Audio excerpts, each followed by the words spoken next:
سلام.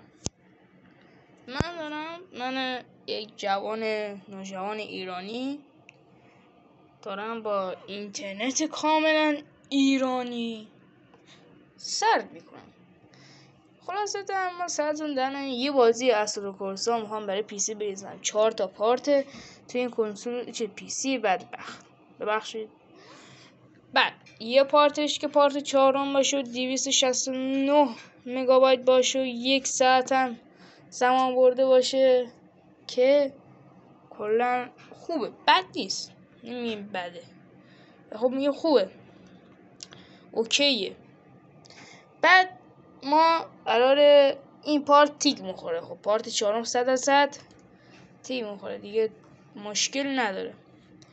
پارت 3 و پارت 2 قراره مثل پارت اول ما رو به چخ سگ بدن، یعنی که الان یک 5 ساعت دیگه کامل دانلود میشه.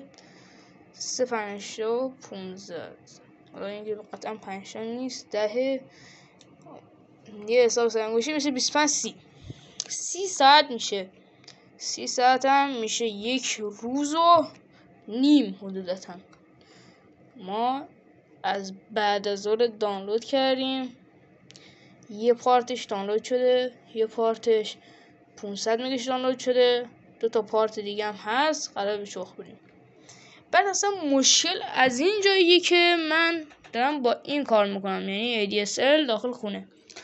بعد الان من دارم این دانلود میکنم بالای 1 گیگ داخل PC، بالای 1 گیگ دیگه 3 گیگ.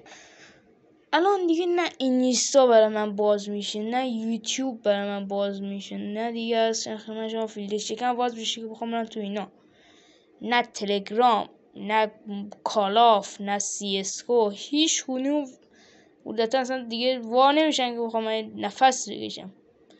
یعنی از دوری از رایانه، گوشی، لپتاپ، کلا از چیز چی میگم، نه یادم رفت. آره دیگه، یعنی اینکه زندگی آرامش بخش و راحت.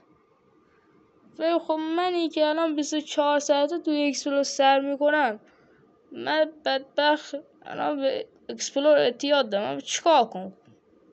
شاتل جان، ما این ویدیو رو میبینی مشکل حل کن.